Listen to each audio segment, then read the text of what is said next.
Kita lanjutkan teman-teman. Topik pada kesempatan ini berbicara tentang fokus wawancara dalam asesmen keperawatan. Pada 2 video sebelumnya kita sudah berbicara mengenai wawancara dalam asesmen keperawatan. Kemudian ada juga tahapan dalam proses wawancara dan jenis wawancara yang biasanya kita lakukan dalam asesmen keperawatan. Pada video kali ini kita akan berbicara mengenai apa saja yang harus kita perhatikan selama kita melakukan wawancara kepada pasien atau keluarga.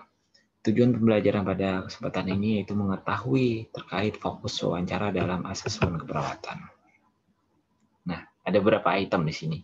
Kita ulas satu persatu. Ya. Yang pertama, dalam kita melakukan interaksi berupa wawancara dengan pasien atau keluarga, kita harus mendengarkan dengan penuh perhatian. Jangan sampai lost dalam hal mendengarkan sesingkat mungkin. Jangan pernah terlewatkan. Mungkin saja kita akan mendapatkan hal-hal krusial atau kata-kata kunci mengenai kesehatan pasien di waktu yang tidak terduga. Sehingga kita harus mempunyai perhatian penuh pada interaksi kita dengan pasien.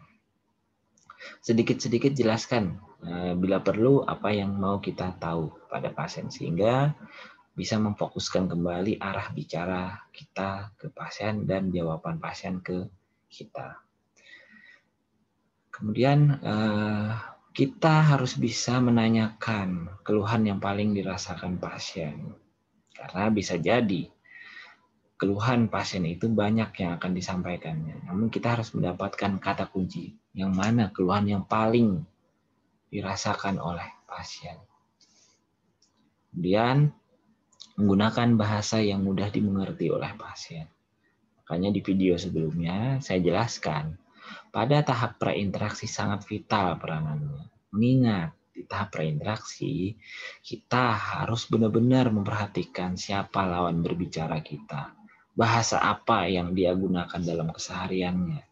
Jangan sampai si perawat tidak mengerti apa yang diucapkan oleh pasien atau pasien tidak mengerti apa yang ditanyakan oleh perawat. Sehingga di tahap reinteraksi tersebut diupayakan semaksimal mungkin kita harus bisa mengetahui siapa yang menjadi lawan bicara kita mengenai bahasa, mengenai tingkat pendidikan yang ada pada pasien. Kemudian menggunakan pertanyaan terbuka dan tertutup tepat pada waktunya. Jangan selalu kita menggunakan pertanyaan terbuka, jangan juga kita kebanyakan menggunakan pertanyaan tertutup. Niat kita di sini adalah mewawancarai, menggali data seluas dan sedalam mungkin pada pasien. Sehingga ketika menggunakan pertanyaan terbuka, biasanya data yang dikolek itu lebih banyak. Gitu. Diam perlu untuk memberikan kesempatan pada pasien untuk mengungkapkan perasaannya. Diam pada kita sebagai perawat menunjukkan kita menyimak, memperhatikan secara penuh. Kemudian, jika kita harus melakukan sentuhan, lakukan sentuhan terapeutik gentle. Beda ya antara gentle dengan istilahnya mengelus. Gentle itu tegas, tepat di saat yang pas ketika melakukan sentuhan. Karena sentuhan terapeutik sudah mempunyai banyak referensi riset bahwa membantu untuk membuat kita dan pasien terbina hubungan saling percaya. Dan yang terakhir adalah gunakan instrumen pengkajian jika perlu. Namun harus mempunyai teknik di sini. Jangan sampai kita datang ke muka pasien, membawa kertas, membawa pulpen, semacam kayak orang melakukan sensus terhadap diri pasien dan keluarga pasien. Itu kadang membuat pasien merasa tidak nyaman.